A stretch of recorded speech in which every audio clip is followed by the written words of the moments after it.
안녕하세요. 자, 코딩 없이 빅데이터 분석, 네, 오리엔테이션 시작하도록 하겠습니다. 그냥 간단하게 저희가 대면에서 하는 수업이 아니다 보니까 간단하게 제가 소개를 하고 수업을 시작하도록 하겠습니다. 저는 이 세안대학교라고 네, 충남 당진에 있는 학교에 있는 교수이고요. 학과는 이제 세안대학교 인공지능 빅데이터 학과에 있고 그래서 여러분들이 중간중간 궁금한 게 있다든지 해서 저한테 직접 물어본다든지 아니면 데이터 분석 관련된 무슨 동아리라든지 공모전 이런 거 하시는 것들도 간단하게 저한테 메일로 물어보셔도 괜찮고요. 일단 제가 이 여기에 오기까지 했던 간단한 소개를 해드리면 최근까지는 이제 메타버스 플랫폼 구축 사업들을 좀 했었고요. 네, 최근에는 조금 메타버스 관련된 사업들이 좀 줄어들고 있는 것 같고 사회적 관심이 좀 줄어들고 있는 것 같아요. 그리고 어, 스마트 팩토리 쪽 공장의 머신 비전을 가지고 공장 자동화하고 공장에 발생하는 어떤 업무들을 카메라 기반에서 처리하는 것들을 했었고요. 그러다 보니 이 공장에서 사용할 이런 이 머신 비전, 카메라로 이 제품이 정상이다, 불량이다, 이런 것들을 판별하려면 얘가 궁극적으로는 AI가 되어야 하고 얘가 이 AI 기반의 판단을 하려면 많은 백데이터가 필요하게 되고 해서 그 많은 백데이터들을 수집하고 관리하고 하다 보니까 결국 이 빅데이터 쪽으로 오게 되더라고요. 그래서 빅데이터 이 플랫폼이라든지 데이터 활용 관련된 그런 연구 쪽을 많이 했었고요. 원래는 대학 졸업하고 석사 박사하고는 원래 이제 개발로 시작을 해서 스마트 팩토리 쪽으로 가서 실제 필드에 개발을 하다가 그다음에 빅데이터 쪽 연구를 하면서 메타버스 플랫폼들이 좀 핫해서 최근까지 좀 핫했었죠. 뭐 지금 사실 어린 학생들 같은 경우는 뭐 마인크래프트나 뭐 이런 로블록스 같은 메타버스 플랫폼들도 많이 사용하고 있으니까 뭐 어떻게 보면 게임이지만요. 뭐 단순히 게임만을 위해서 사용하진 않을 수도 있으니까 네, 그런 분야들도 좀 봤었고요. 수업 내용을 그냥 크게 요약을 하자면 이 data.go.kr 뭐 한 번씩 보셨을 수도 있습니다.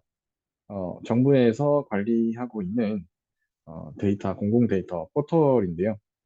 이 공공 데이터 포털을 통해서 우리나라 같은 경우는 이 정보 공개 시스템이라고 해서 이런 지자체라든지 어떤 관공서 이런 기관들한테 우리가 어떤 정보를 공개 요청하게 되면 어, 그 기관에서 무조건 주게 되어 있습니다. 물론 뭐 비밀로 지정된 데이터들은 못 주겠지만 예를 들면 하이패스의 특정 IC에 지나가는 자동차의 출입 통행량 어떤 차가 왔다 갔다 했다는 건 알려줄 수 없겠지만 어떤 IC에 어떤 차들이 왔다 갔다 하는지 일반 승용차가 몇 대 지나갔는지 한 시간 동안 아니면 뭐 승합차, 화물차가 몇 대 지나갔는지 이런 정보들은 다 공개를 할 수 있게 돼 있거든요.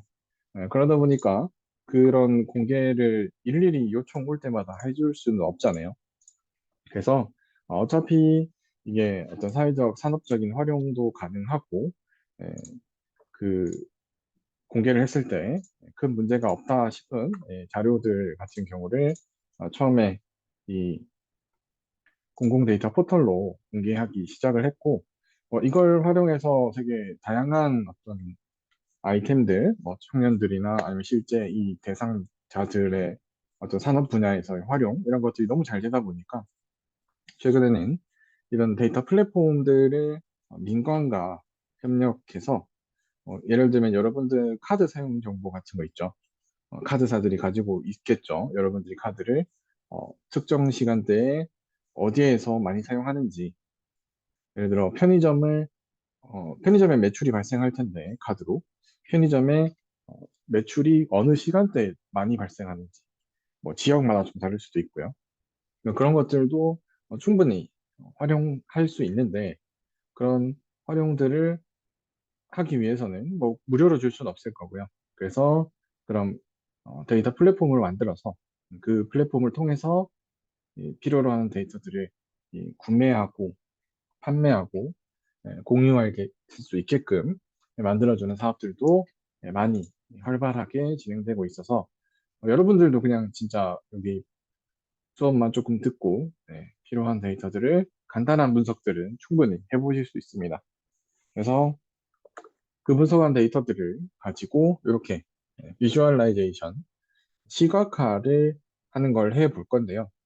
물론 지금 제가 보여드린 이 예제는 R 스튜디오, 이 R이라는 프로그램 언어를 활용해서 한 건데 저희는 이 R이라는 프로그램 언어에 이런 막 코딩하고 뭐 변수 만들고 반복문, 뭐 함수 이런 거 없이요.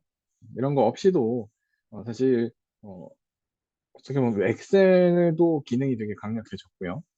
그리고 이 엑셀이랑 이 R이라는 프로그래밍 언어 거의 중간 레벨 정도 수준에 있는 자모비라는 그 프레임워크도 활용을 해서 여러분들이 어떤 데이터들을 시각화하고 아니면 분석을 해서 실제 내가 예상하는 데이터가 맞는지 이 데이터들을 검증하는 부분까지를 살펴보는 시간이 될 겁니다. 그래서 아직 제가 전체 그 대상자들의 어, 그 학과라든지 이런 거는 못 받았는데 대부분 이쪽 공학 계열 전공 분들이신가요?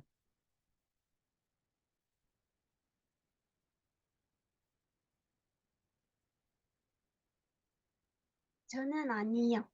아, 아니신 분들도 있어요? 네. 그래서 조금 쉽게 해야 될 것 같아서 일단은 뭐 수업 나가는 단계에 맞추어서 공학 계열이신 분들은 조금 쉬울 수도 있지만 예, 어, 코딩을 몰라도 할 수 있는 걸 목표로 하고 있어서 공학 계열 하시는 분들 입장에서는 좀 쉬울 수도 있어요. 근데 결국 R로 할 수 있는 것이랑 뭐 자모비로 할 수 있는 거 같습니다. 심지어는 요새는 엑셀도 계속 업데이트가 많이 되고 있어서 엑셀로도 어느 정도 분석을 할 수 있거든요. 그래서 저희가 데이터 검증하는 부분은 엑셀로 하고요. 그걸 이제 실제로 우리가 말하는 뭐 카이 제곱 분석, 뭐 회귀 분석, 로지스틱 회귀 분석 뭐 이런 것들을 실제로 돌려볼 때는 이 자모비를 활용해서 그냥 예제들을 가지고 계시면은 나중에 뭐 신용카드 데이터를 가지고도 할 수도 있고 아니면 뭐 환경 데이터들 뭐 온도 기상 기후 정보를 가지고도 할 수 있고 아니면 뭐 다양한 이 빅데이터 플랫폼에 제공해주는 그런 데이터들을 활용해서 할 수 있게끔 하는 것이 우리 수업의 목표입니다. 그래서 막 R을 공부해가지고 내가 좀 빅데이터 분석을 전공해서 듣는 그런 전공 수업에 도움이 되겠다라고까지는 조금 어려운 수업이고요. 그래서 다양한 전공자들도 사실 저도 지금 저희 학교에서 요거보다는 조금 어렵게 하긴 하는데 교양 수업으로도 하고 있습니다. 그래서 학생들도 충분히 다 이해를 하고 있고 뭐 정말 어려운 분석들은 못하겠지만요. 실제 이 AI 모델을 만드는 정도까지는 못하겠지만 최근에는 이 뭐 여러 가지 써봤죠. 챗GPT나 뭐 리튼이나 어, 마이크로소프트 빙챗이나 이런 거 써보셨죠? 써보신 분 있나요? 있으면 손들기 해주셔도 돼요. 써보신 분들이 그래도 좀 있네요. 그죠?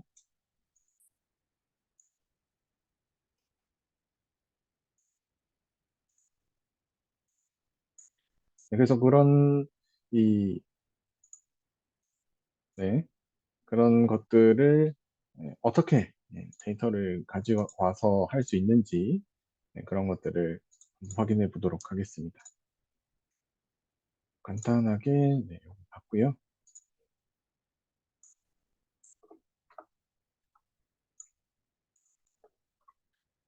일단 이 도입은 왜 우리가 이제 빅데이터라고 하는 것을 배워야 하는지부터 시작해서 보도록 하겠습니다.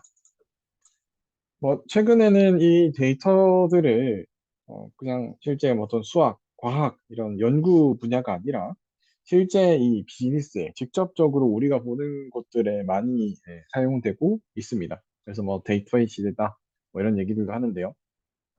왜냐하면 우리가 뭐 사실 우리나라 특징상 뭐 대부분의 것들이 데이터와 연결되어서 쓰고 있죠. 뭐 인터넷 시스템이나 이런 게 워낙 잘 되어 있는 것도 있고 사람들의 패턴 자체가 크게 이렇게 꼭 뭐 현금으로 해야 된다 이런 스타일들이 아니다 보니까 우리가 사용하는 뭐 이메일, SNS, 전화, 신용카드, 거래 기록들, 병원의 치료 기록들 뭐 이런 것들이 전부 다 전산에 남게 돼 있죠. 뭐 성적 같은 경우도 최근에는 뭐 나이스 시스템이라 해서 뭐 초중고 뭐 그 생활 기록부 이런 것들도 뭐 나이스 시스템으로 온라인으로 집에서 학부모가 이렇게 확인할 수 있는 뭐 그런 시스템까지 됐잖아요.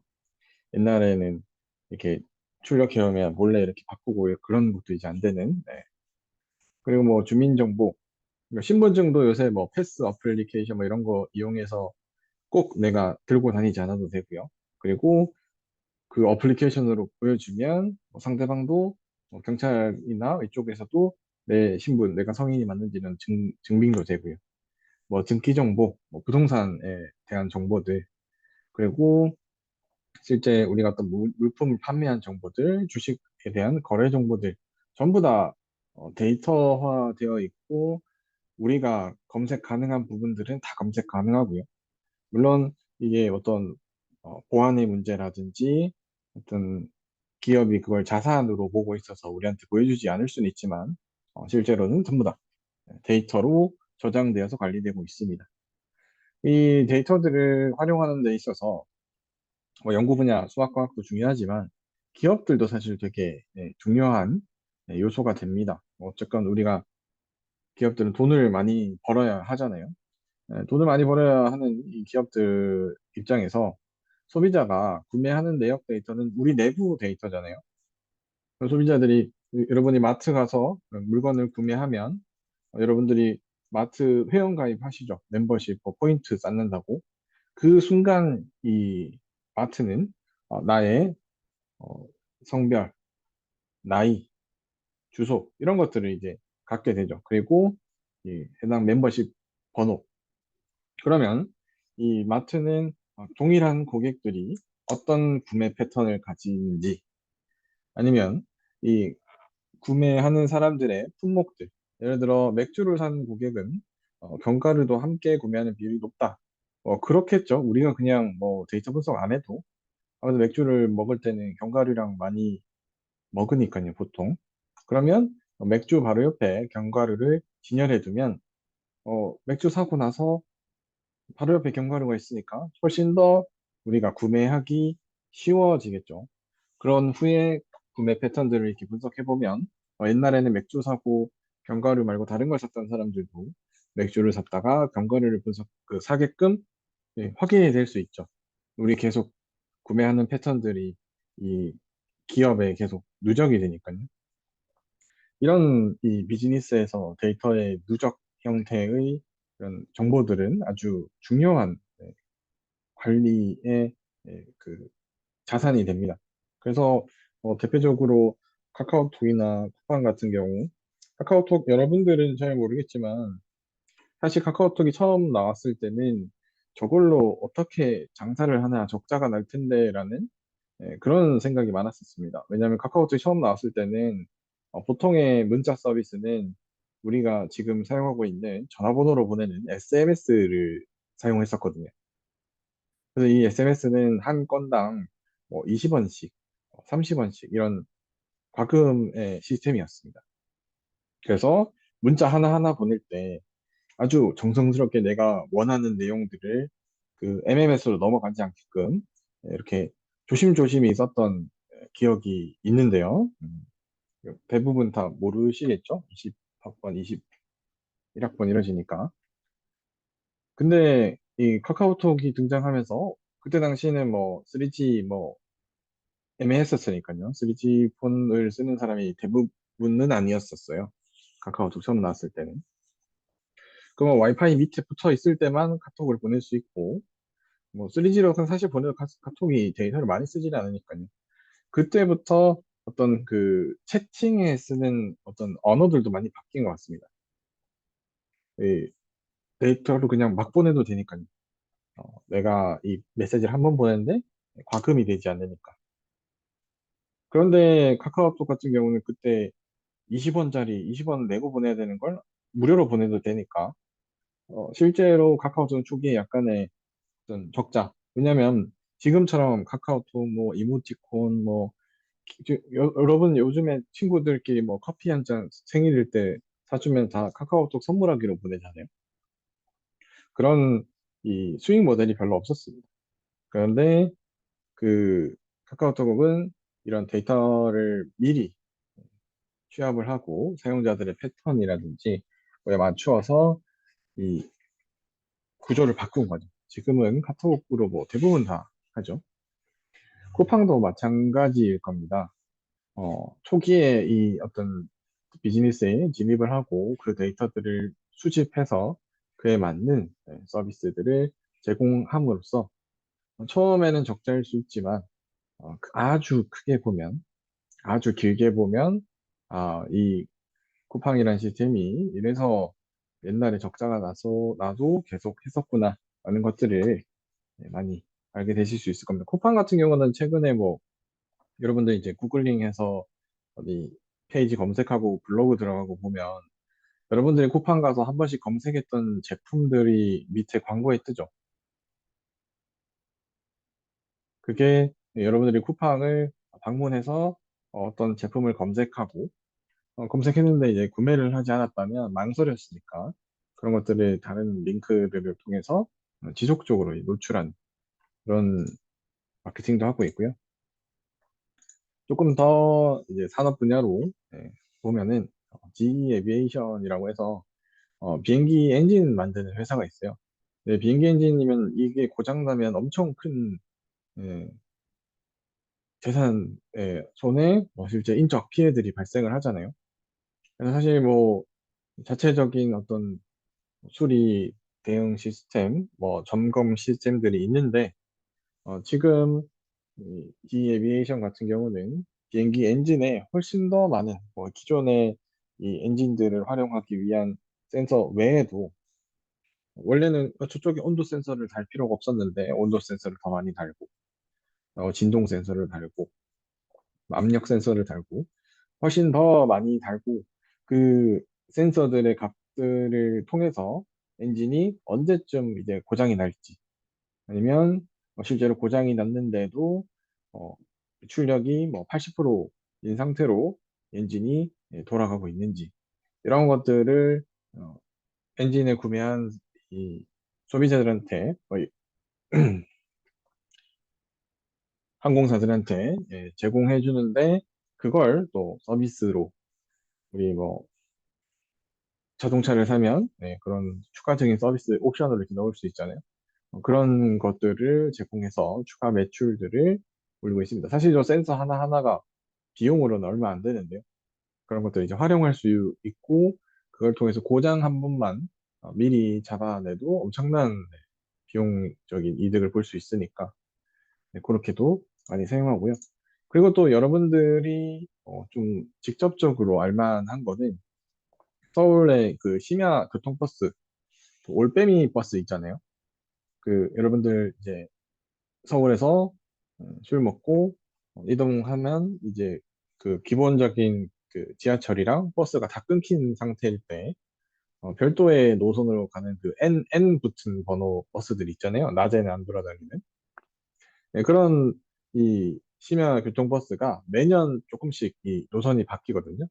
근데 이 노선을 선정하는 기준이 뭐냐면 물론 기본적인 지하철이랑 연계될 수도 있으니까 지하철로 이제 환승할 수도 있으니까 지하철을 기반으로 하는데 그 중에서도 이제 많이 가는 이 경로를 찾아내는 기점이 이동통신사로부터 심야에 발신 데이터를 받습니다. 보통 이제 심야에 발신을 하는 사람은 뭐 집에 간다고 이제 가족한테 전화를 한다든지, 뭐 대리운전을 부른다든지, 아니면 친구들끼리 술 먹고 뭐 이렇게 마지막에 인사를 한다든지, 뭐 그런 여러 가지 포인트로 생각을 해서 이 이동통신사 3사로부터 발신 데이터를 서울의 발신 이 위치들을 쭉 찾아내는 거죠. 물론 정확하지 않을 수 있어요. 그냥 그 여러분들이 휴대폰을 발신을 하면 그 기지국 기점으로 정확한 어느 위치는 아니지만 GPS처럼 내가 위도 경도 어디에 정확하게 있다는 아니지만 여러분들이 뭐 성수역 몇 번 출구 앞에 기지국을 통해서 휴대폰을 발신을 했다 몇 시사에 그런 것들을 취합을 해서 그중에 실제로 이 심야에 어떤 전화가 많이 발생하는 기점들을 얼페디우스의 정류장으로 해서 시민들이 실제로 많은 혜택을 볼 수 있게끔. 물론 뭐 이렇게 하다 보면 사람이 없는 데는 더 없어지는 거 아니냐. 뭐 그렇게 볼 수도 있는데 뭐 효율의 측면에서는 제한된 어떤 걸 활용해서 사용하기에는 이렇게 사용해야겠죠. 그래서 이 올빼미 버스 노선도 매년 이렇게 바뀌더라고요, 조금씩. 이런 것들도 이제 데이터를 활용하는 것이고요. 그리고 우리가 뭐 4차 산업혁명이라는 말들을 많이 사용을 하게 되는데, 이 4차 산업혁명에 언급되는 기술들, 뭐, 그 말하는 사람들마다 조금은 다를 수 있습니다. 많은 사람마다 좀 다를 수 있는데, 뭐 2016년에 세계 경제 포럼에서 언급된 걸 이야기하면 인공지능, 빅데이터, 로봇, 사물 인터넷, IoT를 말하죠. 그다음에 BT, 바이오 테크놀로지, 그리고 3D 프린터 등이 어떤 새로운 과학 사회를 이끌어가는 핵심 기술이 될 거다라고 보고 있습니다. 여러분들도 이런 기술들을 한 번씩 보셨죠? 어, 생명공학 기술 같은 경우도 요새 엄청 많이 발전했잖아요. 뭐 일론 머스크의 뭐 뉴럴링크 같은 것도 있고요. 뇌파를 데이터화 해가지고 원격지 보내주는. 뭐 3D 프린터도 물론 뭐 3D 프린터로 뭐 3D 펜 뭐 이런 걸로 물건을 만드는 것도 있는데 요새는 뭐 집 같은 집도 이제 대형의 건축물들도 3D 프린터로 막 만들 수도 있고요.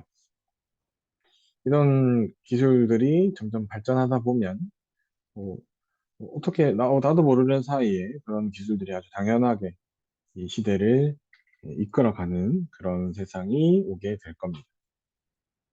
그중에 저희는 이 빅데이터를 공부를 하게 될 거고요. 물론 빅데이터를 전공으로 공부한다면 아주 좀 심오하고 기반 기술들을 막 배워가면서 가야겠지만 저희는 어떻게 보면 이 찍먹을 하기 위해서 빅데이터 이런 거구나 이렇게 활용 가능하구나 정도를 살펴보도록 하겠습니다. 자, 첫 번째 이 빅데이터라는 말의 기준이 뭐냐? 빅데이터, 빅데이터. 그러니까 데이터는 데이터인데 아주 큰 데이터를 말합니다.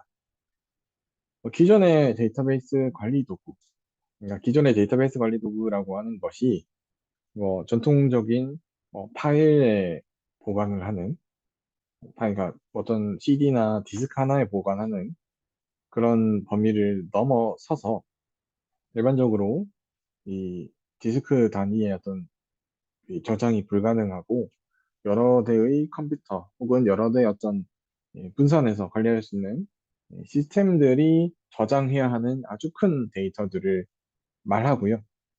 그런데 우리가 실제 그 데이터를 가지고 실제 실습을 할 수는 없으니까 실습을 할 때는 그 데이터보다는 조금 더 작게 뭐 1년치 데이터를 가지고 뭐 6개월치 데이터, 한 달치 데이터를 가지고 실습을 하게 될 겁니다. 그런데 궁극적으로는 그 데이터의 범위를 10년, 이게 20년 이렇게 늘려서 분석을 하는 것이 빅데이터의 목적이고요. 그래서 뭐 의료 분야, 금융 분야, 교통 분야, 어, 다양한 분야에서 예, 사용할 수 있습니다. 그래서 기준으로는 크게 크기, 다양성, 속도 세 가지 요소가 있는데요. 크기는 일반적으로 뭐 수십 테라바이트, 테라바이트 이상의 데이터들을 얘기를 하고요. 그래서 뭐 정확히 뭐 1테라 이상이다, 2테라 이상이다 이렇게 나와 있지는 않습니다. 보통 우리가 일반적으로 그냥 우리가 눈으로 보고도 분석할 수 없을 정도라면 대부분 빅데이터를 하고요. 다양성 같은 경우는 우리가 분석할 데이터들 중에서도 정형 데이터라고 해서 보통 우리가 실습할 엑셀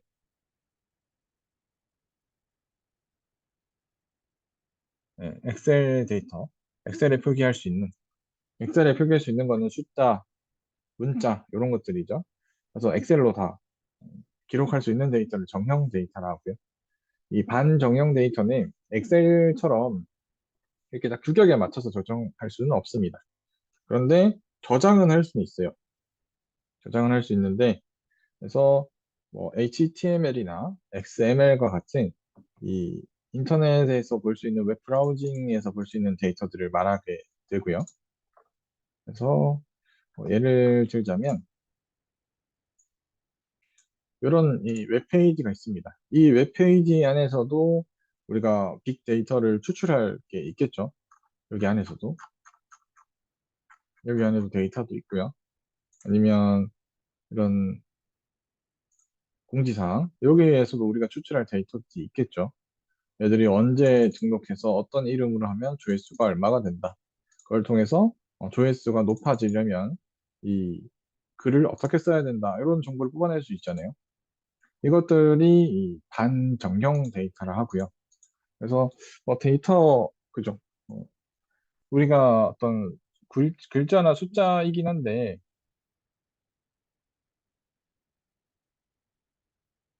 글자나 숫자이긴 한데 어떤 일정한 엑셀과 같은 데에서 넣을 수 없는 것들을 말하고요. 이 비정형 데이터는 아까 보여드렸던 이런 곳에서 사용되는 그림 같은 것들입니다.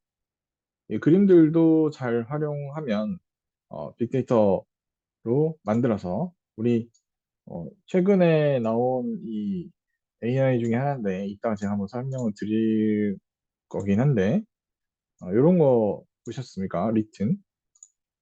리튼 같은 경우는 보시면은 숲속을 달리는 강아지 그려줘 라고 하면 이 이미지 모델이 그동안 이 학습한 이미지들을 활용해서 이렇게 그림을 그려주게 됩니다.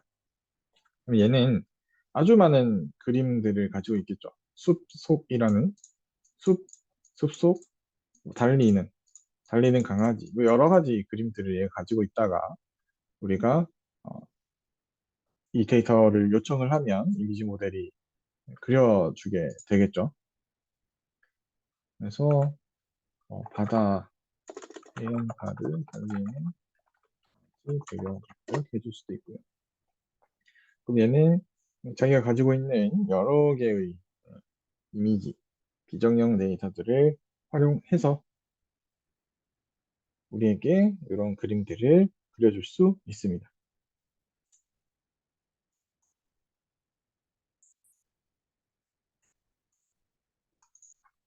이렇게 이미지를 그려볼 수 있습니다.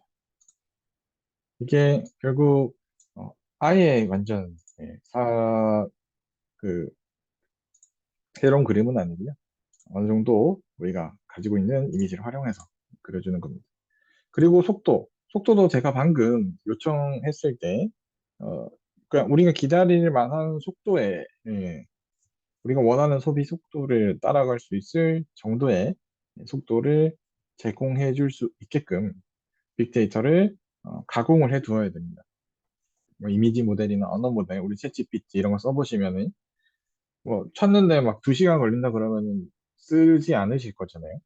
그 속도도 어느 정도 예, 보장이 되었고 크기도 충분히 이 내용들이 내가 질문을 했을 때 충분한 뭐 말이 되는 내용들이 나오니까 크기도 만족이 되었고, 다양성.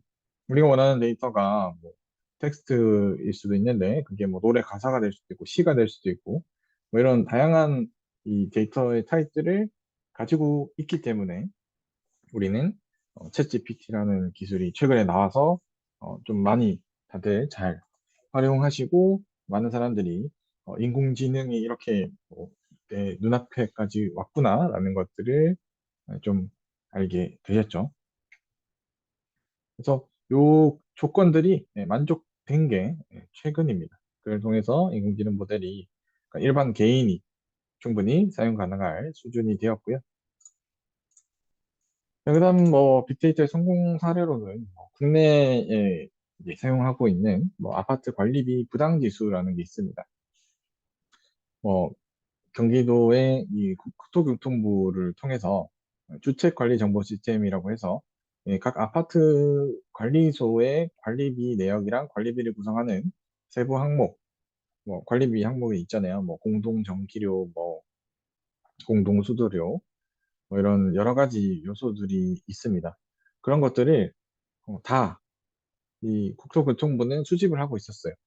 근데 그러면 그 국토교통부가 수집을 한 걸 가지고 어떻게 활용할 수 있을까? 경기도에서는 이 분석 결과를 가지고 아파트 관리비 산출 모델이라는 걸 만들어냅니다. 그래서 뭐 보통 아파트들마다 이제 근처에 있는 아파트들은 보통 관리비가 비슷하잖아요. 보통 그 예를 들어 뭐 음식물 쓰레기 처리하는 그 비용 아니면 뭐 분리수거도 이제 외부에서 와서 치워주니까요. 그 비용도 동네마다 좀 비슷할 거잖아요. 그죠? 그래서 그런 동네 기준으로 어떤 관리비를 산출하는 어떤 기준들을 이제 만들어낸 겁니다. 그리고 그 기준들을 근거로 아파트 관리 부당 지수를 개발해낸 거예요. 그래서 이 지수가 얼마 이상이면 여러분들도 뭐 그런 거 있잖아요. 뭐 이 뱅킹 어플이나 이런 거 쓰면 최근에 소비가 좀 많으십니다. 뭐 어떻게 합니다. 이렇게 지수 같은 것들이 나오잖아요. 그래서 이 부당 지수가 너무 높다 그러면 그때 다른 어떤 조치를 하는 거죠. 아파트 관리비들이 왜 이렇게 됐는지 국토교통부나 경기도가 이제 같이 가가지고 조사를 해보는 거예요. 그래서 556개 단지들을 샘플로 해서 이 산출 모델들을 만들고 부당 징수된 사실을 적발해서 뭐 실제 512억이 실제 여기 556개에서 나왔는데 이걸 만약에 전국 대상으로 하게 되면 훨씬 더 어, 많은 관리비, 부당하게 지불되는 관리비들. 물론 뭐 그 금액들은 당연히 물가가 오르니까 오르겠죠. 서비스 비용들은 당연히 오르긴 한데 가끔 아파트들의 일부 이제 관리 주체들이 어, 과도하게 올리는 그런 것들을 찾아낼 수 있습니다. 이 시스템 자체는 여러분들도 지금 들어가서 확인하실 수 있어요.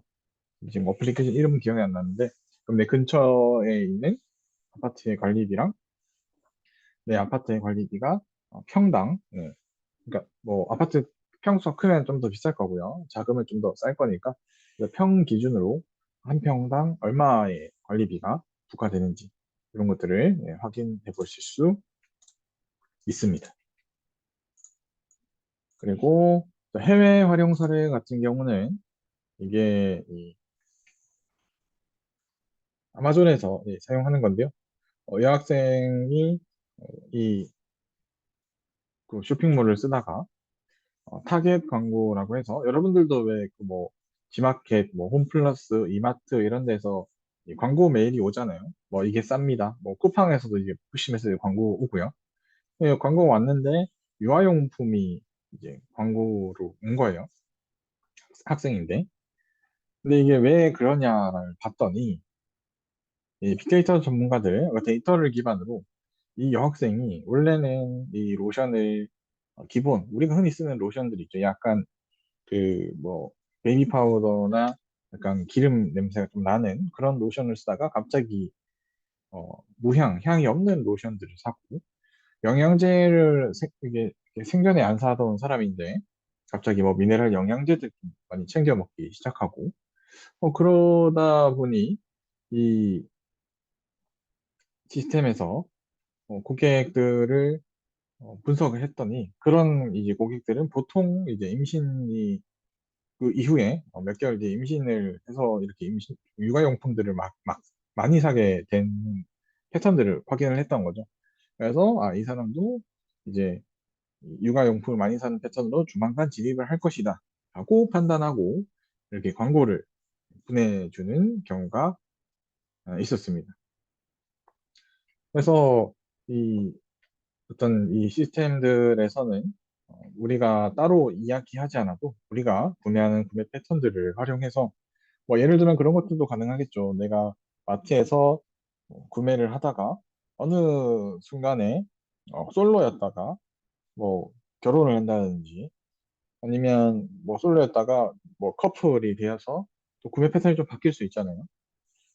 뭐 그런 것들이 충분히 이 아주 큰 이런 데이터들, 아주 많은 지속적인 데이터들을 가지고 올 수 있는 곳들은 충분히 이걸 분석해서 우리에 맞추어서, 우리 타깃에 맞추어서 예, 광고를 줄 수 있고, 그걸 통해서 더 많은 이익을 창출해낼 수 있게 됩니다. 그래서 우리는 이 빅데이터들을 배워야 하고요. 물론 이렇게 앞에서 말한 것처럼 자동으로 분석하고 어떤 지수를 만들어서 그 지수에 맞춰서 이렇게 경고하고 그래서 조치를 하는 데까지는 우리가 어렵고요. 우리가 목표로 하는 것은 그 한 번의 분석, 일회성의 분석을 하고 그걸 통해서 이거 분석을 하면 좋겠구나까지를 판단하는 내용이니까 너무 여기까지 보시고 저런 걸 해야 돼. 너무 어렵다 생각하지 마시고요. 그러면 요 뒤로는 이제 실제 데이터 분석을 어떻게 하는지에 대한 이야기인데요. 그러면 우리가 수업이 좀 기니까요.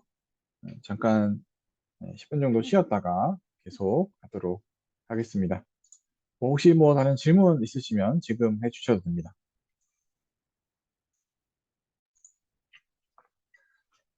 자, 계속해서 보도록 하겠습니다. 일단 우리가 왜 이 빅데이터를 공부해야 하는지 그리고 이걸 어디에서 많이 사용할 수 있는지에 대해서 살펴봤고요.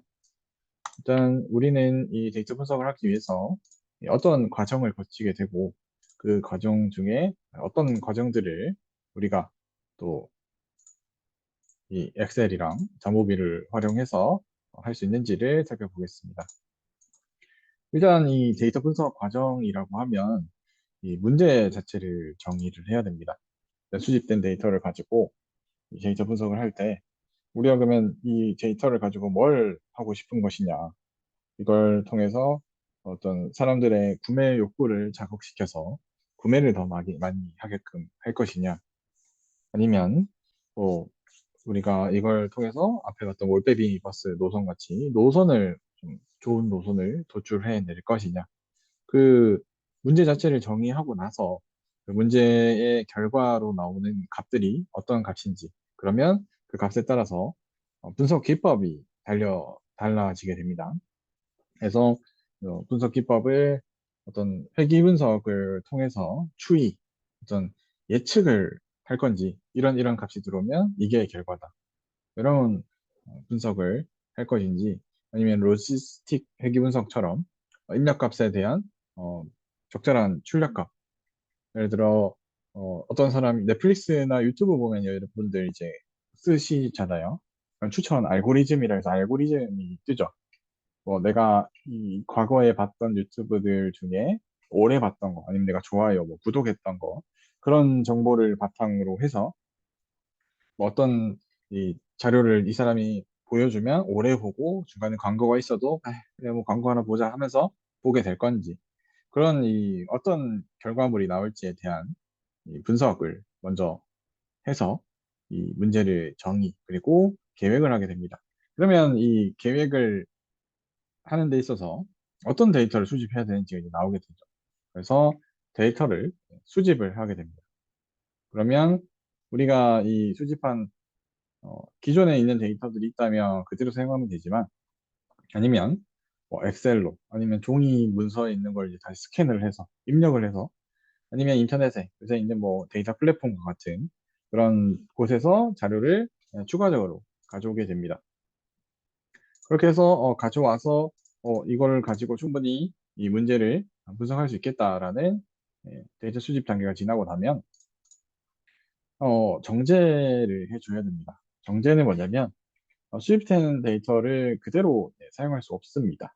왜냐하면 우리가 뭐 데이터 플랫폼이나 우리가 내부 데이터베이스에서 가져온 데이터들은 잘 정리되어 있겠죠.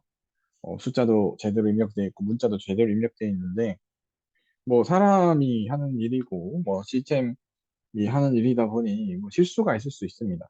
예를 들어 온도 정보를 쭉 받았는데 데이터 플랫폼에서 받았는데 예를 들어 뭐 아산의 연간 매 달마다 어떤 온도, 최고 온도, 최저 온도 이런 걸 쟀는데 최고 온도가 막 95도 이렇게 돼 있어요. 뭐 그렇게까지 더워지진 않잖아요. 그런 이 어, 이상치 값들 아니면 그날 이 측정하는 날 장비가 꺼져서 값이 없어요. 예를 들어 특정 달에는 값이 없어요. 그 센서가 고장나서 그런 뭐 결측값 아니면 단위가 차이 날 수도 있죠. 어디는 도씨를 쓰는데 어디는 화씨를 쓰고 그럼 그런 것들을 다 보정해줘야 됩니다. 그래서 그 과정을 이 우리 정제한다 하잖아요. 그 사탕 수수에서 설탕을 이렇게 만들어내는 게 이제 정제라고 그러잖아요. 정제.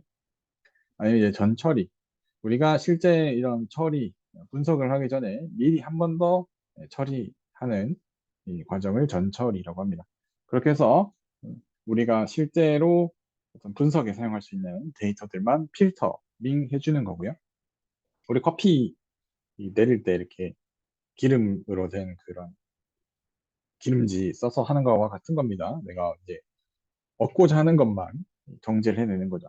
그 다음으로는 가벼운 분석, 데이터를 일단 탐색해 봅니다. 내가 예상했던 예를 들어 아산의 연평균 기온이 한 23도였는데 뭐 전체를 한 번에 분석하기는 쉽지 않을 거고요. 그래서 일부 데이터만 가지고 데이터 분석을 돌려보는 겁니다. 그래서 한 해만 봤을 때는 내가 예상했던 수치가 나와요. 아, 그러면 이거 전체의 범위로 돌려도 되겠구나. 그러니까 우리가 어떻게 보면 이 데이터 탐색 정도 수준까지 하는 겁니다. 그래서 이 데이터가 충분히 이런 분석 기법을 돌려서 어, 새로운 어떤 판단할 수 있는 알고리즘이라든지 프로그램을 만들 수 있겠구나까지를 확인하는 거고요. 거기서 이제 가능하다. 이게 이 로지스틱 분석이 가능한 것 같다. 우리도 이제 사용자들이 이렇게 분석해 보잖아요. 유튜브 보는 사람들의 데이터를 보고, 예를 들어 뭐 여행 유튜브를 많이 보는 사람들은 뭐 맛집 유튜브, 음식 먹는 유튜브를 많이 본다. 아니면 여행 유튜브는 보면 빨리 끄는 사람들은 맛집 이런 먹는 거보다는 레시피를 이렇게 알려주는 유튜브를 많이 본다. 이런 식의 이제 가벼운 분석을 한 다음에 어, 데이터 분석 단계로 넘어가서 이 전통적인 통계 분석들을 하는 거죠. 군집화라든지 회귀 분석을 이용해서 실제 이 분석 결과의 모델을 만들어내고 그 모델을 활용해서 머신러닝까지 적용을 해서 실제 우리 챗GPT나 리튼과 같은 제가 보여드렸던 그런 모델들도 만들어낼 수 있습니다. 그렇게 만들어내는 과정 이후에 결과도 보고를 해야겠죠. 우리가 이 돈을 받고 회사에서 일을 하거나 우리가 어떤 뭐 공모전이다, 어떤 대회다, 뭐 이런 거라고 했을 때 그 성과를 제출을 해야 되잖아요. 그죠? 그래서 그 성과들을 보여주고 이 우리가 분석하는 과정들을 다 보여줄 수는 없지만 이 분석의 결과가 우리가 처음에 했던 설계대로 되었고 그 결과를 이렇게 활용하면 좋겠다라는 이 보여줘야 합니다. 이 사람들한테 그런 이 비주얼라이제이션, 시각화까지. 그래서 우리가 이 데이터의 탐색. 일단 우리는 문제는 우리가 정의할 거고요. 수집도 이미 되어 있는 수집 데이터, 정제도 이미 다 잘 정제된 데이터를 가지고 탐색하고요.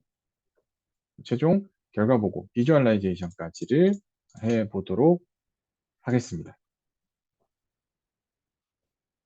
자, 그러면 이제 우리가 이 데이터 분석을 어, 해야 한다까지 거의 이제 그쪽까지 왔는데요. 우리가 이 데이터 분석을 하는 데 있어서 사실 어쩔 수 없이 이제 수학 포기자 분들도 많으시죠. 수포자들. 이 수학이 싫어서 공학 계열이 아니라 이제 인문 계열로 가신 분들도 많이 있으실 건데, 물론 뭐 공학 계열이다 하더라도 수학을 포기하신 분들도 있을 거고요. 결국 우리는 이 통계학이라는 이 개념을 배워야만 합니다. 제가 잠깐 말씀드렸던 뭐 회계 분석, 로지스틱 분석, 뭐 군지파 이런 것들을 봐야 하는데, 어, 그런 이제 학문적인 측면에서 이제 학생들이다 보니까 이 통계학을 공부해야 하는 이유로는 사실 이공계열 학과에서는 이게 기본 주로 교양급 과목이라서 선현대 수학, 확률과 통계 그래서 뭐 기본적으로 네, 수학 계열이 전반적으로 많은데 사회과학이나 문과 계열에서는 수학이라고 하면 보통 통계 계열을 많이 배우시게 될 겁니다. 그런가요? 제가 사회과학 문과 계열이 아니라서 이쪽 계열에서 통계학을 들으신 분들이 많으세요?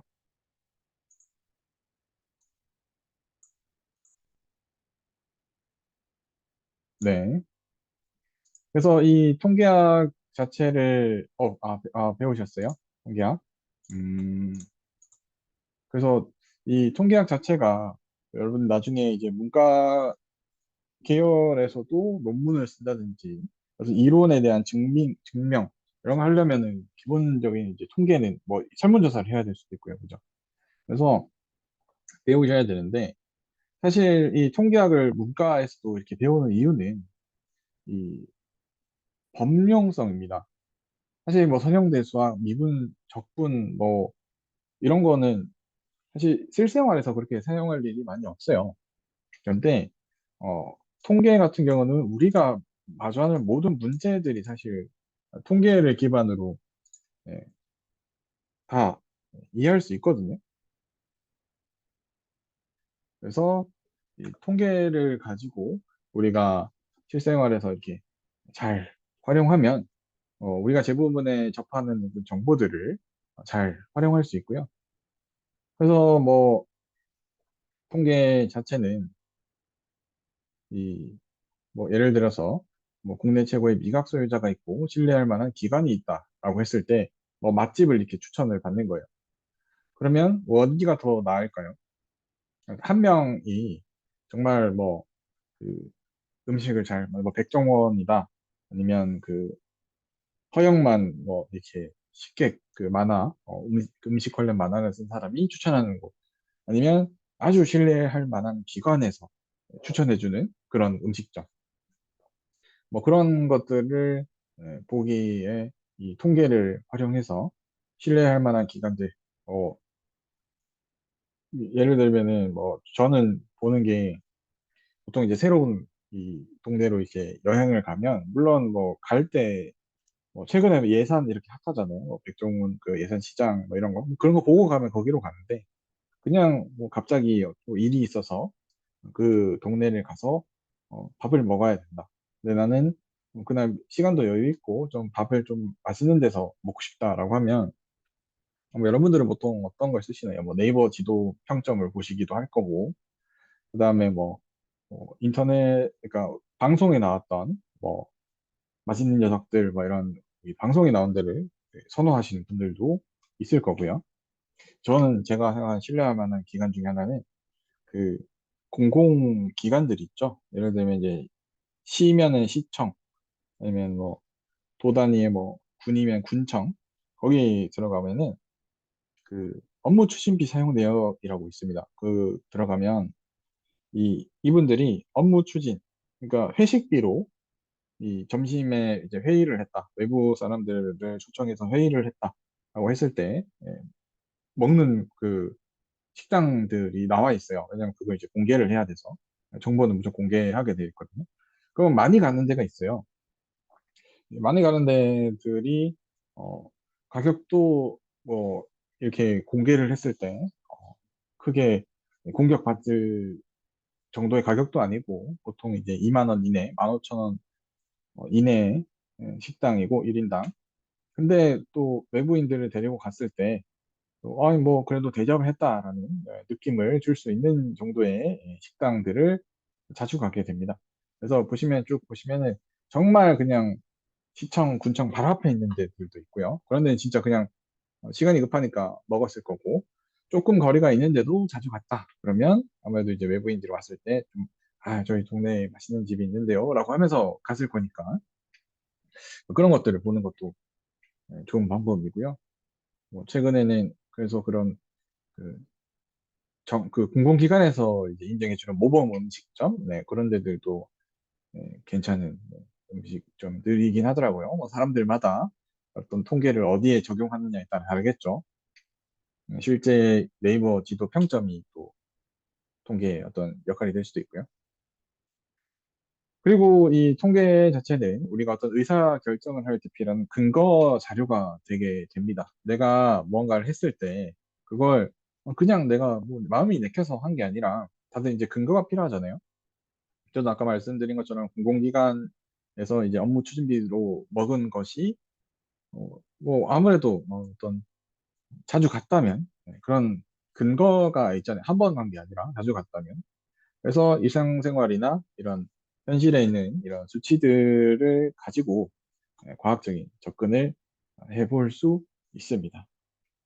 이게 제가 MBTI를 정확히까지는 모르는데, 이게 MBTI에서 또 이렇게 뭐 여행을 할 때 정확히 이게 왜 여기 가야 되고 뭐 시간에 맞춰서 그런 특성에 있는 사람들이 요 이야기들을 잘 이해하시겠죠? 아주 공감을 하면서 들으실 거고 조금 그냥 느낌 가는 대로 하는 성향이신 분들은 아, 저렇게까지 찾아야 되나 하실 수도 있고요. 어쨌건 근데 남을 설득하려면 근거가 있는 게 더 좋겠죠. 그래서 뭐 비즈니스 관점에서 제품의 홍보 방법들도 비용 대비 비용을 최대한 적게 들이고 실제 효과가 크면 더 좋잖아요. 그래서 그런 근거들을 이만큼의 비용을 들이셨을 때 이만큼의 효과를 얻을 수 있다. 뭐 흔히 요새 유튜브 조회수, 어, 구독자 수, 뭐 이런 것들을 근간해서 할 수도 있고요. 그리고 반대로 현상을 분석해서 문제를 해결해낼 수도 있습니다. 왜냐면 보통 인간의 이 소비 행동 자체는 자신의 불만족을 만족으로 바꾸려는 행동입니다. 그러면 인간이 일반적으로 불만족을 느끼는 포인트는 어디인가? 그래서 스마트폰을 선택할 때 이 디자인, 편의성, 유용성에 대해서 이 세 가지 선택 기준 중에 선택과 집중을 해야 될 텐데, 그렇죠? 모두 다 잡을 순 없잖아요. 뭐 여러분도 휴대폰은 보통 이제 스마트폰은 그 애플 계열이 디자인이 좀 예쁘다라고 하고요. 그리고 뭐 유용성이라고 보면은 뭐 삼성페이나 이런 게 되는 또 안드로이드 계열이 또 좋다고도 하고요. 편의성은 또 좀 다르긴 하죠. 이게 애플 계열 쓰는 사람들은 이 아이폰이 더 편하다. 이 조작이. 어, 안드로이드 계속 쓰는 사람들은 안드로이드가 더 편한데. 그래서 이런 것들을 사용자들을 분석을 해서 실제 이 스마트폰의 주 연령대가 어, 어떤 세대들이고 그 세대들은 어떤 기준으로 선택하는지 그런 것들을 통계로 확인할 수 있죠. 설문조사 해가지고. 그래서 이 통계학이라는 걸 우리가 배우게 될 건데 스태티스틱스라고 해서 수량적인 비교를 기초로 해서 수량이 일단 많아야 됩니다. 통계학 자체는 수량이 별로 없으면은 분석을 하는 것 자체가 의미가 없어지는 시스템이고요. 그래서 일반적으로 수집되는 데이터가 사실 조사자, 시기, 방법, 목적 등에 따라서 데이터가 좀 다르게 나올 수 있습니다. 그죠? 예를 들어 여러분들이 저기 뭐 아산 시내, 뭐 천안 시내 야오리 쪽에서 천안 그 터미널 앞쪽에서 선호하는 음식점을 이렇게 물어본다 하는데 뭐 시기 예를 들어 낮 시간이 평일 뭐 오후 2시에 저희 가서 물어본다면 아무래도 그 시간에는 뭐 고등학생이나 청년 20대, 10대 후반 20대들은 없을 시간이잖아요. 그 평일에는. 그때 조사하는 것과 아니면 이제 평일 저녁 한 8시, 7시 이때 조사하는 것은 충분히 데이터가 다르게 나오겠죠. 선호하는 음식점들 이런 것들이. 그래서 이 그런 불균형적인 데이터이긴 하지만 그 안에서 충분한 의미를 찾아내고 우리가 실생활에 적용 가능한 실제 뭐 수학 과학이 아니고요. 실생활에 적용 가능한 유용성을 찾아내고 이걸 수치화. 그래야 다른 사람이 봐도 내가 돌렸는데 이거 나왔어. 내 수치가 0.93, 95% 나왔어. 뭐 그렇게 이야기할 수 있는 그 이론이고요. 그중에 이제 기술 통계라고 하는 것이 있고요.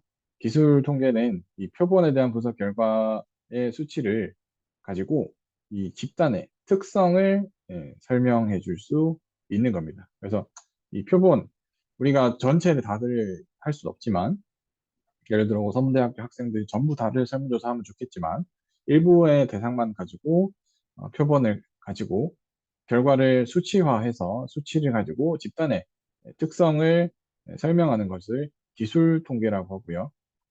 추론 통계는 표본을 가지고 모집단의 이 표본의 조금 더 큰 집단의 특성까지만 추론해내는 통계를 추론 통계를 합니다.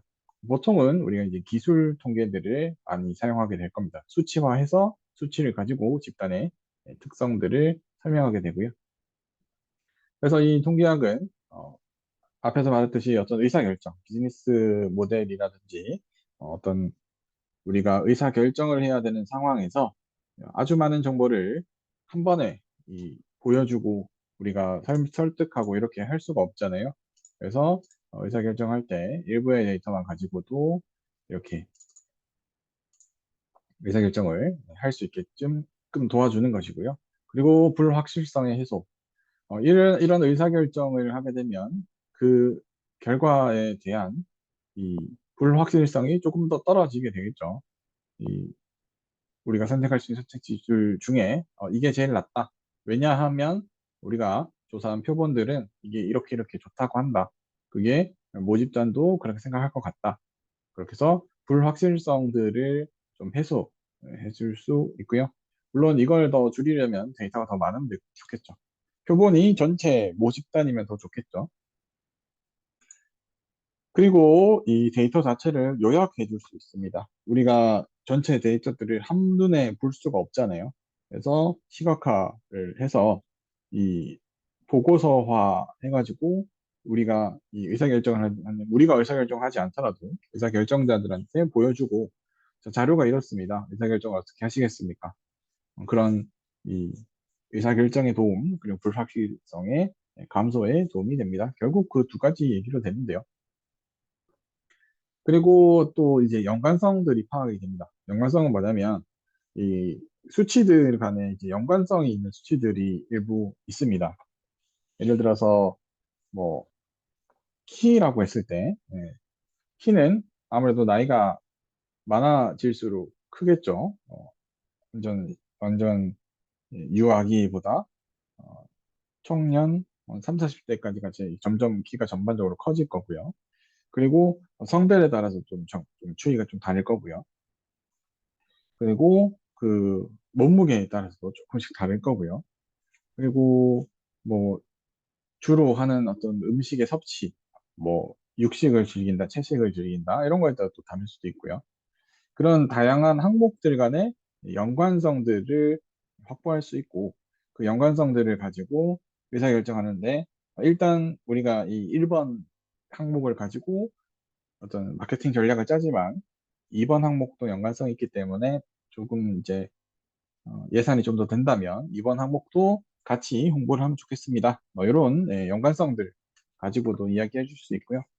그래서 이 최종적으로 인과관계를 파악해낼 수 있고 그걸 통해서 추세 어떻게 우리가 그래서 뭐 500만 원을 들이면 실제 효과가 얼마만큼 나올 것 같습니다. 예측도 해볼 수 있죠. 옛날에 이 항목에 1,000만 원 투자한 회사가 몇 개월 만에 얼마만큼의 이득을 봤다. 이 항목에 얼마만큼의 비용을 투자한 회사가 얼마만큼의 이익을 봤다. 그런 것들을 다양한 변수를 가져와서 실제 우리가 사용할 수 있는 어떤 결과에 대한 예측을 할 수도 있습니다. 그래서 아주 유용한 학문이죠. 이게.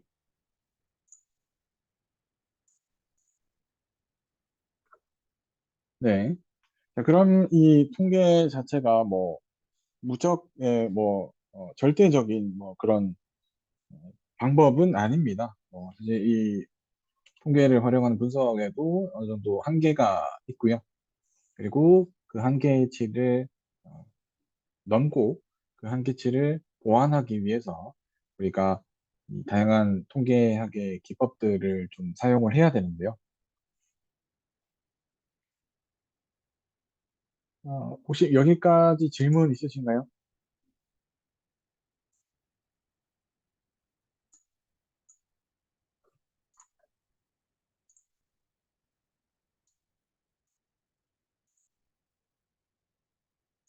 네, 없으시면 계속하도록 하겠습니다. 그래서 이 통계 분석의 과정으로는 아까 우리 데이터 분석했던 거와 마찬가지로 이 통계 분석도 수집, 정제, 추정, 검정. 이 추정과 검정이 우리 탐색, 분석의 과정이 되는 거고요. 그래서 통계 분석 자체는 뭐 마찬가지로 빅데이터처럼 데이터를 수집을 해야 되고 그런데 수집하는 데이터에 따라서 수집 도구가 다를 수 있습니다. 뭐 설문 항목이다라고 하면 설문 조사를 해서 수집을 할 수도 있을 거고요. 아니면 어, 센서 값들, 어떤 데이터에 기반한 센서 값들을 수집해야 된다라고 하면 센서를 사용할 수도 있고요. 그래서 1차 자료는 직접적으로 수집한 자료들을 말하고요. 1차적으로 내가 직접. 2차 자료는 내가 직접 수집한 게 아니라 이미 수집되어 있는 다른 자료들을 우리 빅데이터 분석에서는 보통 이런 2차 자료들을 많이 사용하게 되겠죠. 그래서 이미 한 다른 사람들이 목적은 다를 수 있지만 수집해 놓은 데이터들을 가져다가 그러면 그 데이터를 가지고 추정 검정까지 다 되어 있으니까 두 번째 과정인 이 정제가 필요 없을 수 있죠.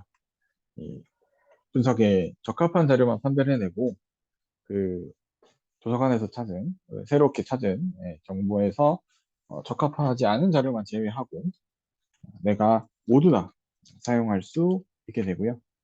만약에 내가 1차 수집을 했다면 그런 이상치 결특과와 같은 어, 우리 분석에 사용할 수 없는 그런 값들은 제거해 줘야겠죠.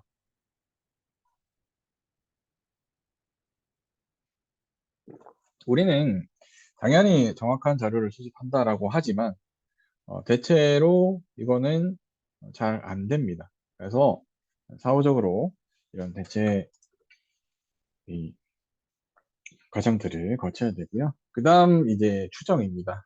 통계 분석을 진행하는데 궁극적으로는 이 모수를 추정해내는 겁니다. 모 집단을.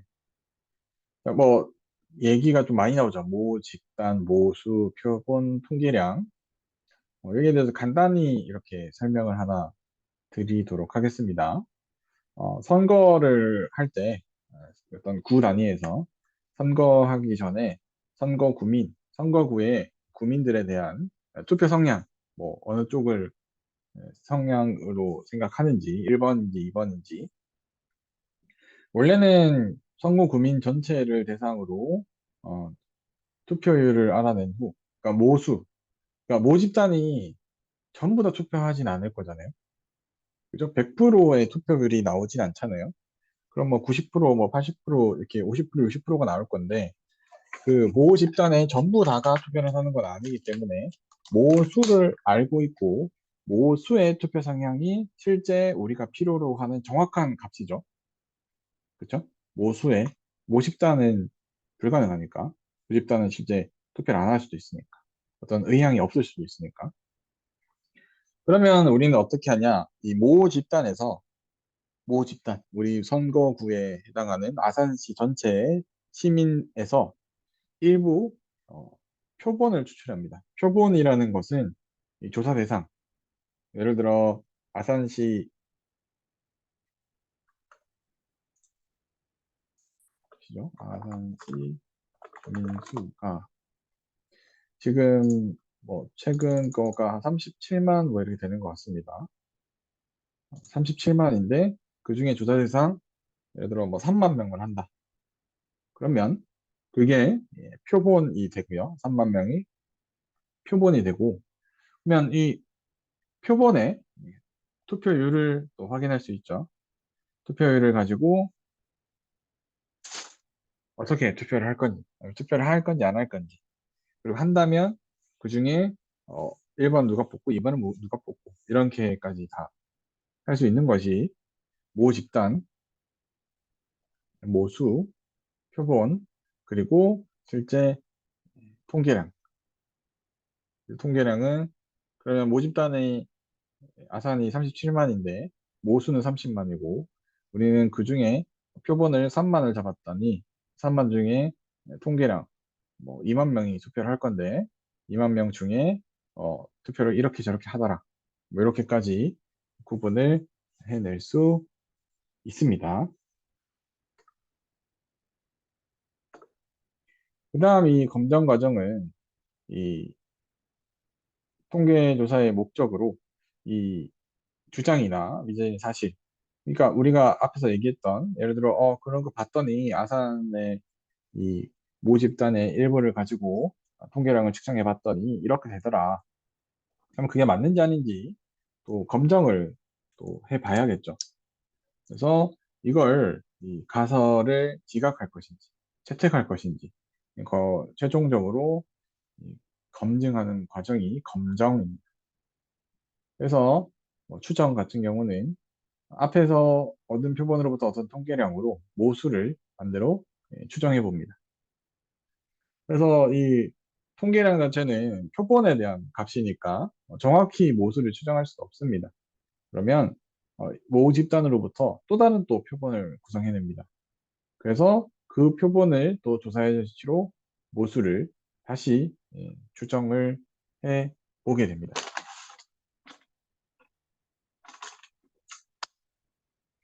우리가 이 정확히 모 집단의 모수를 바로 알아내기는 힘들죠. 그래서 최종적으로 이렇게 쭉쭉 내려가서 표본까지 가고요. 표본. 표본을 가지고 모수를 추정해내는 겁니다. 그죠? 앞에서 봤던 이 모 집단의 모수를 알고 싶은데 바로 갈 수는 없고요. 그래서 표본을 추출해내고 표본의 통계량을 구한 다음에 이 표본의 통계량을 가지고 모집단의 모수를 찾아내는 것이 검정, 추정의 과정이고요. 추정을 여러 번 하다 보면 예측을 해낼 수 있게 되는데 이 표본들이 이렇다. 그러면 모집단이 저렇다라는 것들을 예측해낼 수 있게 됩니다. 왜냐면 예를 들어 표본들한테 물어봤어요. 표본들한테 뭐 5월 달에 물어보고 6월 달에 물어보고 7월 달에 물어보면 일정한 패턴이 생기게 될 겁니다. 그러면 이 모수가 이런 패턴으로 움직인다. 예를 들어 5월 달에는 이렇게 사람을 생각하고 6월 달에는 이렇게 생각하고 7월 달에는 이렇게 생각한다. 그럼 8월 달에는 특정한 이 모수를 만들어 할 수 있는 게 추정할 수 있는 게 예측할 수 있는 게 예측이고요. 추정은 그냥 우리가 가진 표본을 가지고 모집단까지만 가는 거고요. 그냥 특정 시점에서 시점의 값. 예측은 특정 시점의 연속적인 여러 개의 특정 시점 값들을 이용해서 미래의 값들을 만들어낼 수 있는 것이 예측입니다. 그래서 추정과 예측. 그리고 통계 분석의 결과는 기본적으로 항상 이제 확률에 기반해서 이야기하고요. 그래서 오차 범위들을 무조건 표기하게 되어 있습니다. 그래서 무조건 뭐 17%, 14% 이렇게 이야기하지 않고요.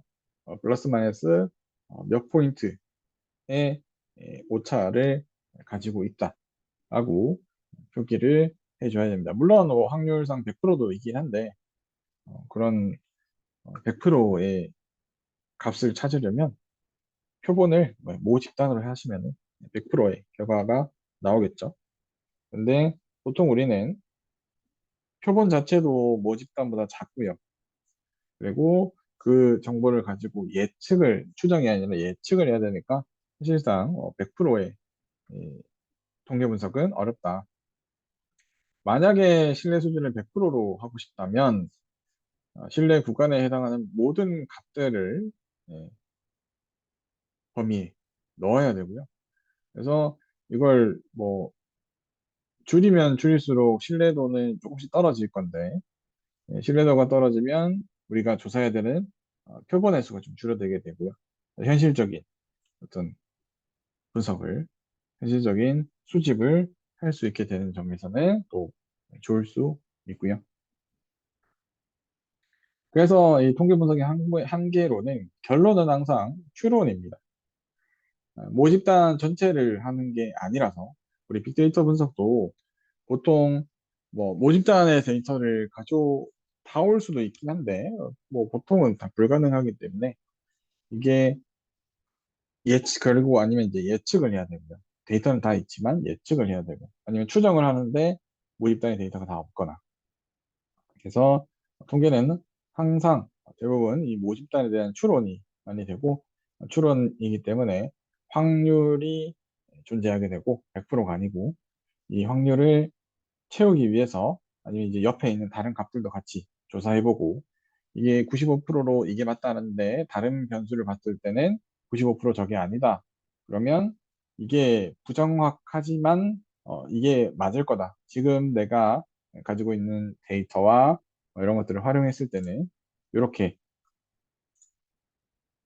활용할 수 있다라고 합니다.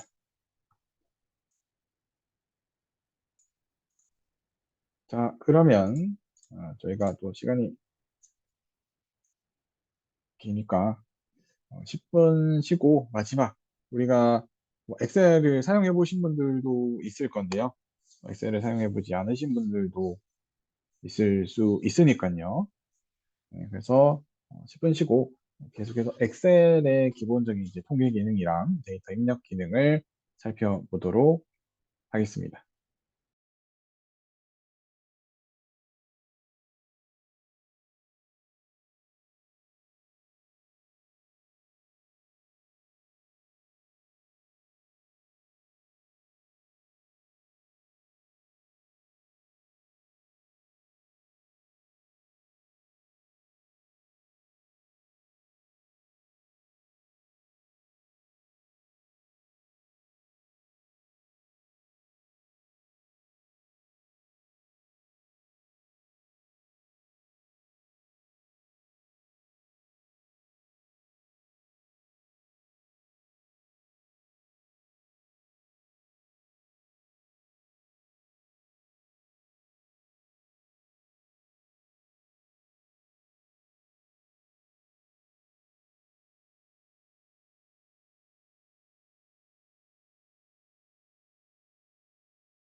자, 그럼 계속해서 엑셀의 통계 기능과 데이터 입력에 대해서 살펴보도록 하겠습니다. 자, 일단 엑셀을 뭐 안 써보신 분들도 있을 수 있고요. 뭐 그냥 단순히 데이터를 보는 용도로만 써보신 분들이 대부분이겠죠. 그런데 저희가 활용할 데이터들이 보통 이제 CSV라는 형태로 파일이 제공되고 그 CSV를 가장 편하게 볼 수 있는 이 프로그램이 엑셀입니다. 그래서 기본적으로 엑셀에서 어느 정도의 데이터를 탐색해 보고요. 그걸 가지고 작업비에 넣어서 최종적으로 분석하는. 뭐 사실 뭐 그렇게만 하셔도 충분히 가능하니까요. 자, 일단 엑셀은 이 워크시트라는 그 기반으로 이제 만들어져 있는데요. 위에는 뭐 기본적인 이제 파일과 관련된 기능들, 그리고 빠른 실행 도구들, 뒤로 가기, 다시 실행 취소, 다시 또 실행하기, 뭐 이런 기능들이 있고요. 그다음에 3번은 제목 표시줄이라고 해서 여기서 이제 엑셀 파일에 파일 이름이 나오게 됩니다. 그래서 여러분들 그냥 이 엑셀을 키면 통합 문서라는 이름으로 만들어지고요. 이 이름들을 통해서 이 프로그램이 어떤 프로그램인지도 알 수 있게 돼요. 여러분이 처음 딱 만들었을 때 통합 문서라고 뜨잖아요. 이 원래 엑셀 자체는 통합 문서 한두 개를 관리하기 위한 용도가 아니라 여러 개의 문서를 한 번에 관리하기 위한 용도의 프로그램이고요. 그래서 이 통합 문서의 통합이라는 이야기는 여기 밑에 보시면은 뒤에 나올 얘기이긴 한데 시트라고 있습니다. 시트. 우리 시트지라 하잖아요. 시트지는 물론 여러분 이제 벽에 바르는 시트지도 있긴 한데 근데 보통 이 시트는 무언가를 이렇게 그 위에 올려놓고 뭐 이렇게 그 특정 용도로 사용하기 위해서 까는 깔개 같은 거잖아요. 그래서 이 시트 하나하나당에 하나하나의 문서가 되게 됩니다. 그래서 여러 개의 시트, 하나의 문서, 그래서 통합 문서라고 하고요. 그다음에 4번 여기서는 이제 내부에 있는 엑셀에 있는 검색 기능 우리가 어떤 데이터들도 검색을 할 수 있고 기능들도 여기에서 바로 검색을 할 수 있습니다. 그다음 5번은 이제 여기 우측 상단에 보시면은 여러분들이 그 마이크로소프트 계정으로 로그인 하셨다면 마이크로소프트 계정이 이렇게 뜨게 될 거예요. 아마 저희가 설치 과정도 내일 다음 자시 수업에 해볼 건데 대부분 다 학교 이메일 계정 가지고 계시죠? 그쵸? 뭐, 안 가지고 계신 분들은 이번 기회에 같이 만들어 보셔야 할 것 같아요. 그래야 아무래도 여러분들이 이 아카데미 계정으로 학교 계정을 활용해서 이 오피스들을, 최신의 오피스들을 무료로 사용할 수 있거든요. 그래서 꼭 활용하는 것까지. 그리고 이제 6번에 보시면은 이걸 이제 공유할 수 있습니다. 우리 공유 기능 있잖아요. 우리 뭐 사진 찍어도 이렇게 그 동그라미 3개 연속된 거 누르면 카톡으로 보내기, 이메일로 보내기, 그 공유 기능 있죠. 마찬가지로 엑셀과 같은 오피스 프로그램들도 이 원드라이브, 마이크로소프트의 그 클라우드 시스템, 이 원드라이브를 통해서 공유를 해줄 수 있고요. 그다음 메모 기능도 달아둘 수 있습니다. 여러 사람이 이제 하나의 파일을 수정하면 검토 내용을 메모로 이렇게 붙여주게 되는데요. 그런 것들도 확인할 수 있고요. 여기부터 이제 거의 편집에 대한 내용들인데 8번이 이제 리본 탭이란데 이 리본 탭을 여러분이 많이 쓰게 되실 겁니다.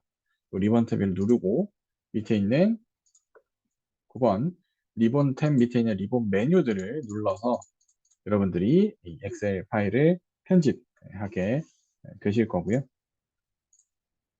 그 다음에 10번은 이제 이름 상자라고 해서 우리가 여기 보면 A, B, C, D 그리고 1, 2, 3, 4가 있죠. 이 두 개를 조합하면 하나의 셀이 됩니다. 그래서 셀을 여러 개라서 엑셀입니다. 엑셀.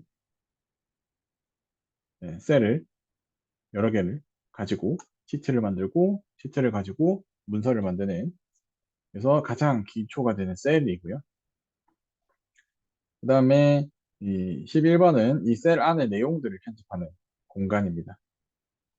그리고 12번은 상태 표시줄이라고 해서 대부분의 프로그램들이 이 왼쪽 하단에 상태 표시줄을 갖고 있습니다. 이 프로그램의 현재 상태, 대기 중이다, 정상적인 상태다, 아니면 파일을 저장하고 있는 중이다, 파일을 읽고 있는 중이다. 네, 현재의 상태를 알려주는 표시줄이고요. 13번 아까 제가 말씀드렸다시피 여러 개의 시트를 관리하기 위한 탭입니다. 여러분도 크롬이나 뭐 엣지 쓰시면 탭 이렇게 여러 개 만들어 쓰시잖아요. 그 탭이랑 같습니다. 그 다음에 14번은 화면을 어떻게 보냐. 거의 사용할 일 없고요. 그 다음에 15번은 화면을 확대 축소. 여러분들도 일반적인 이 프로그램들에서 이 확대 축소 기능 잘 쓰고 계시죠? 여기 보시면은 컨트롤 키를 누른 상태로 휠을 올리면요. 이렇게 커지고요. 컨트롤 키를 누른 상태에서 휠을 내리면 이렇게 작아집니다. 이건 메모장에서도 이렇게 되고요. 컨트롤 키 누른 상태. 그럴 때 여러분 여기 보시면은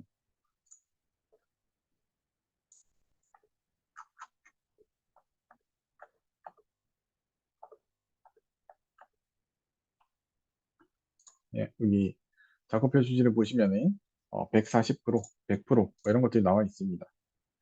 마찬가지로 이런 브라우저에서도요. 컨트롤 키를 누르고 이렇게 하시면 확대가 됩니다. 확대 축소. 보시면 여기 상단에 퍼센티지가 나오죠. 그걸 초기화하면 100%. 우리가 일반적으로 볼 때. 그래서 여러분들이 이 확대 축소 기능을 사용하실 수 있고요. 자, 그리고 이 워크시트의 기본 구성을 보면 이 위에 A, B, C, D를 열이라 하고요. 그 다음에 1, 2, 3, 4를 행이라 합니다. 여러분 수학 그 학교에서 배울 때 행렬 기억나세요? 행렬. 그 행렬입니다. 행렬. 행, 열, 행열, 행열.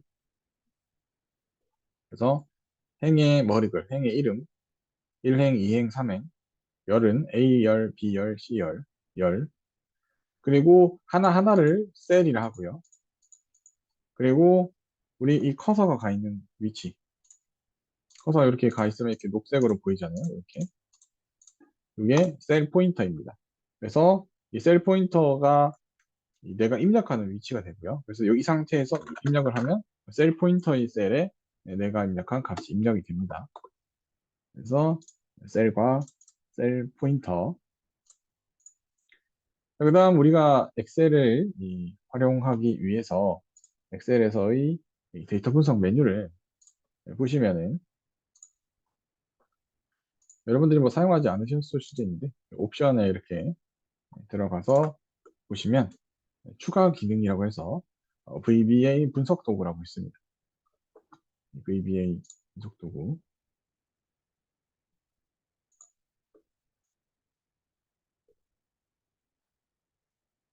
네, 여기 있죠. 그래서 얘를 이동. 그 다음에 우리가 필요로 하는 것은 분석 도구입니다. 분석 도구. 그래서 분석 도구 팩 확인. 이렇게 이 분석 도구를 추가하고 나면 데이터에 데이터 분석이라는 이 메뉴가 생깁니다. 그래서 우리가 아까 막뭐 어렵게 얘기했던 뭐 상관관계 분석, 풀이의 분석, 회귀 분석, T 검정, G 검정 이런 검정들을 여기서 바로 사용할 수 있습니다. 그러니까 엑셀의 기본 기능은 아니고 엑셀의 좀 특별한 기능이죠. 이게 완전 옛날 엑셀 버전들을 사용하시면 아마 안 뜰 수도 있고요. 그래서 이 기능에서 분석할 수 있는 것들은 우리가 엑셀 가지고 확인을 해볼 거고요. 여기서 이제 불가능한 기능들은 다른 기능들을 활용해서 해볼 겁니다. 간단하게 데이터를 입력하고 수정하고 삭제하는 기능까지만 오늘 살펴보도록 할게요. 데이터를 입력하는 기능은 그냥 이 엑셀에다가 바로 치시면 되고요. 간단하게 그냥 이 입력은 1, 2, 3, 4. 엔터. 네, 한글로 치고 영어로 치고 엔터 눌러주시면 돼요. 이게 엔터를 안 누르면 얘가 여기 계속 있거든요. 그러다가 내가 다른 거 하다가 그거 데이터 검색하면 이렇게 저 뒤에 이렇게 들어가게 됩니다. 그래서 숫자나 일반적인 문자는 이렇게 입력해 주셔야 되고요. 날짜 같은 경우는 이렇게 입력하시면 이게 날짜로 딱 되게 됩니다.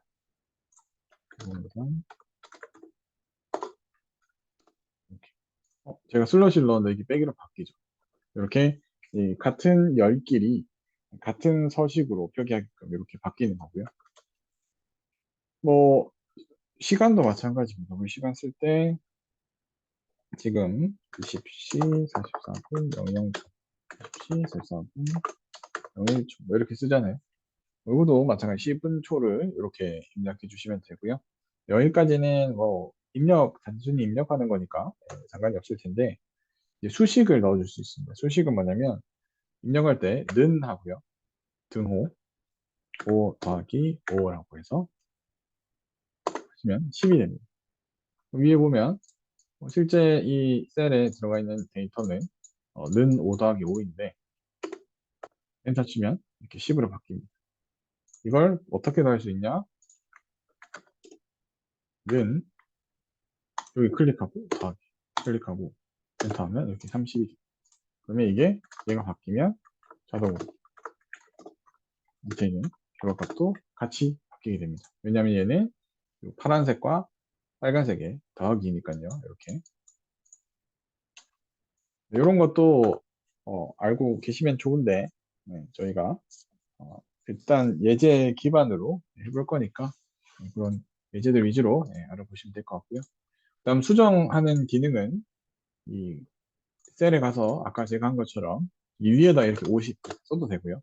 아니면 F2 키를 누르면 이렇게 커서가 깜빡깜빡거리는 셀 선택이 됩니다. 그 다음에 여기서 백스페이스 눌러서 50으로 이렇게 바꿔주셔도 됩니다. 그래서 F2키가 수정이라는 의미입니다. 수정. 그래서 여러분들이 사용하는 폴더 구조에서도 마찬가지로 이런 수정 모드를 사용할 수가 있습니다. F2키 누르면 내가 현재 선택한 걸 수정하다 이야기이고요. 삭제는 여러분들이 일반적으로 사용하는 딜리트 백스페이스 키 그래서 여기서 딜리트 백스페이스 눌러주시면 지워지게 됩니다. 여기까지는 뭐 다들 알고 계시는 기능이죠. 자, 이렇게 해서 우리가 왜 빅데이터를 공부하는지, 그걸 통해서 무엇을 할지, 그리고 배우기 위한 기본적인 이 엑셀의 사용법을 알아보았습니다. 자, 여기까지 내용 첫 시간이라 제가 좀 일부러 안 어려운 것들 위주로 하긴 했는데, 조금 어려웠을 수도 있겠죠. 네. 자, 여기까지 수업 내용에 혹시 질문사항 있으신가요?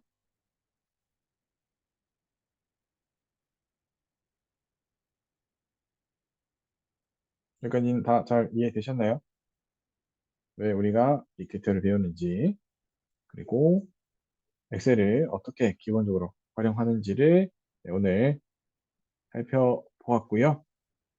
그럼 우리는 오늘 수업은 여기까지 하겠습니다. 수고하셨습니다.